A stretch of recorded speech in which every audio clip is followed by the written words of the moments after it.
Hello everyone, welcome back in tax session 27। सो दोस्तों, आज के सेशन में मैं आपको एक्सप्लेन करूंगा सॉल्यूशन 3 सेटअप के बारे में। Okay, before going to start session 3, right, I will explain like what other resource we are using here. Okay, so आपको रिमेंबर हो, so we use Azure cloud, right. So Azure cloud हम continue use कर रहे हैं। GitHub यहाँ पे हम use कर रहे हैं जैसे सोर्स मैनेजमेंट, और CI/CD के लिए हम यूज़ कर रहे हैं गिटहब एक्शन वर्कफ्लो। ओके, सो जो पाइपलाइन हम बना रहे थे एजर डेवऑप्स के थ्रू, अब हमने सॉल्यूशन अप्रोच 3 के गए हैं, तो कॉन्फ़िगरेशन और सॉल्यूशन टूल भी चेंज हुए हैं, राइट।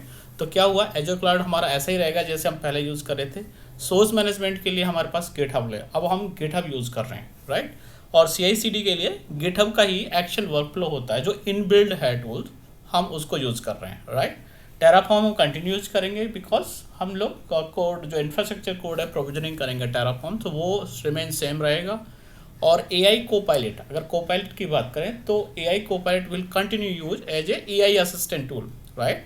सो जैसे कि मैंने एक्सप्लेन किया लास्ट सेशन में कि जितने भी आप टूल्स के थ्रू कोई भी कोड लिखेंगे, ट्रबल शूट करेंगे या डॉक्यूमेंट क्रिएट करेंगे, आप कोपायलट की हेल्प ले सकते हैं। ये आपको अपडेट करके देगा, ट्रबल शूट में हेल्प करेगा, डॉक्यूमेंटेशन में करेंगे, बट ओनली आपको वैलिडेट करना पड़ेगा, राइट। ये लिख के देगा, लेकिन वो सही है, आपके सॉल्यूशन में फिट हो रहा है कि नहीं हो रहा, ये आपको देखना पड़ेगा, राइट, बिफोर एक्सेप्ट दिस।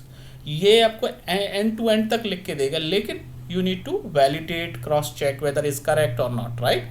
उसके बाद हम बात करते हैं प्रोजेक्ट मैनेजमेंट टूल। तो यहाँ पे मैंने एक सिंपल प्रोजेक्ट मैनेजमेंट टूल रहा है। इसका मतलब है ये एज ए ऑप्शनल है, आपकी चॉइस है कि आप कौन सा टूल यूज़ करना चाहते हो, right. either you can go with Azure DevOps, either you can go with Jira, GenHub or Trello. Like multiple tools are there, you can choose accordingly, right? But if I'm talking to larger number, जो organization most of the organization use करती हैं वो जीरा करती हैं या Azure DevOps करती हैं या GenHub करती हैं, राइट। तो इनसे अकॉर्डिंगली आप जा सकते हो किसी के साथ। Okay, coming to next one. So if I'm talking to solution, right, so you remember कि मैंने solution 1 ऑलरेडी एक्सप्लेन कर दिया end to end Azure DevOps कैसे यूज़ करना है, Azure DevOps की पाइपलाइन कैसे क्रिएट करनी है, और बोर्ड वगैरह अभी तक मैंने बताया नहीं, but I will explain you upcoming session. But हाँ, ये Azure DevOps का ही पार्ट है जिसके अंदर आप इटरेशंस हैं, बोर्ड के अंदर आपके टास्क हैं, स्टोरी जो भी आप क्रिएट कर रहे हो एज ए टीम के लिए, आपको टीम मैनेजमेंट करना है, राइट। तो उसके लिए जो भी टास्क असाइन कर रहे हो आप यहाँ से मैनेज कर सकते हो, राइट। कमिंग टू नेक्स्ट, तो सॉल्यूशन 2 में भी मैंने आपको ऑलरेडी एक्सप्लेन किया, ये हाइब्रिड सॉल्यूशन था। तो हाइब्रिड सॉल्यूशन का मतलब क्या हुआ कि हम कुछ पार्ट एजर डेवऑप्स से कर रहे हैं और कुछ हम डिफरेंट टूल्स यूज़ कर रहे हैं। जैसे कि हम गिटहब यूज़ कर रहे हैं जो हमें सोर्स कोड मैनेज करता है, राइट। हम सिर्फ कोड को स्टोर कर रहे हैं गिटहब के अंदर। एजर डेवऑप्स के अंदर हम क्या कर रहे हैं, सिर्फ पाइपलाइन क्रिएट कर रहे हैं और बोर्ड मैनेज कर रहे हैं, टीम मैनेज कर रहे हैं, प्रोजेक्ट से रिलेटेड डेटा जो भी है प्रोजेक्ट मैनेजमेंट वाला, वो हम सब एजर डेवऑप्स से मैनेज कर रहे हैं। सिर्फ कोड को हम गिटहब में कर रहे हैं, फिर उसका इंटीग्रेशन करते हैं और उसके बाद यूटिलाइज करते हैं। Now the next solution is GitHub. तो अभी हमारा क्या है, गिटहब ही हम यूज़ कर रहे हैं एज ए सोर्स मैनेजमेंट, उसी के अंदर हम पाइपलाइन बना रहे हैं, बट प्रोजेक्ट मैनेजमेंट के लिए हम एजर डेवऑप्स यूज़ कर रहे हैं, सो दैट कि हम अपनी टीम को मैनेज करें, कौन सा टास्क असाइन किया है, कौन सा स्टोरी कंप्लीट हुआ है नहीं हुआ है, राइट। स्प्रिंट के अंदर कौन सा टास्क कंप्लीट है, what action need to take it. So that is a solution 3। So we are working on solution 3 here. Okay, coming to next part is the tool, project management tool. So project management tool as I already explain, right. आप जा सकते हो ager DevOps के साथ जा सकते हो, जेनहब के साथ जा सकते हो, जीरा के साथ जाते हो। तो एक्सप्लेनेशन के लिए आप देखो end to end DevOps platform है, बोर्ड है, रेपोज है, पाइपलाइन टेस्ट। मान लो आप कुछ पाइपलाइंस आप नहीं यूज़ कर सिर्फ प्रोजेक्ट मैनेजमेंट ही यूज़ करना है, तो आप जेनहब के साथ जा सकते हो, जीरा के साथ सकते हो, राइट। इट्स चॉइस और depend on to organization decision, right. Based on that you can select the project management tool. Okay, after that coming to design part. Okay, so design part you can see here, so we are using project management, right. So project management we are using first Azure DevOps only, correct. And coming to next part. Alright guys, so now you clear the project management part, right. So this tool we are using for project management, right.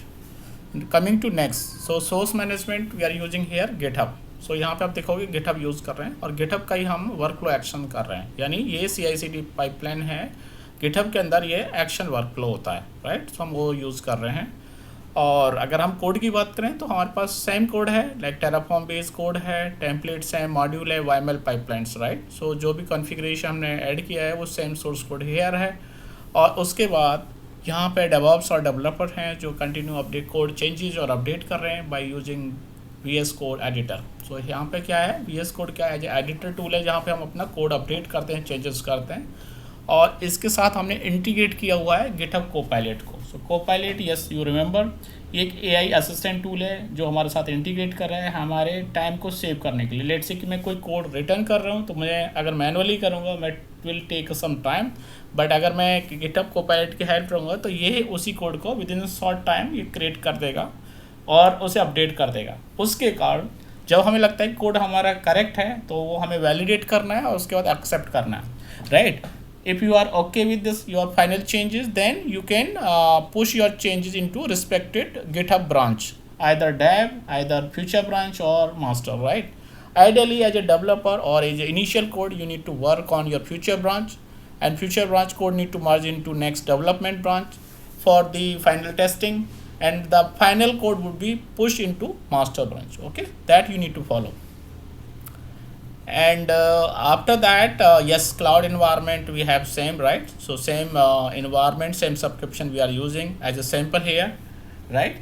उसके बाद आपको integration part, so integration के लिए आपको जैसे हम एजोर के अंदर SPN कर रहे थे और डेवऑप्स के अंदर हम SPN और सर्विस कनेक्शन बना रहे थे, और उसके अलावा हम वर्कफ्लो आइडेंटिफिकेशन यूज़ कर रहे थे, राइट। तो हमें यहाँ पे same service connection detail GitHub के अंदर अपडेट करनी पड़ेंगे एज ए सीक्रेट, और फिर उसको वर्कफ्लो के अंदर यूटिलाइज करना पड़ेगा, राइट। वो मैं आपको एक्सप्लेन करूँगा अपकमिंग सेशंस के अंदर, okay.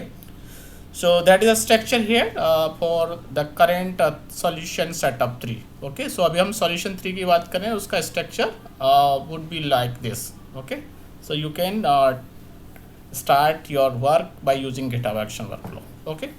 I hope you are clear with this high level design architecture. So same way we'll update the workflow configuration and update the secrets on GitHub, right, and also integration part will explain you in upcoming sessions, guys. That's it for this session today, guys. We'll explain upcoming session to integration, configuration and pipeline configuration part for GitHub Action, right. Alright guys, thank you. Please do like and subscribe this channel so that I can start update further configuration based on your requirements. Thank you.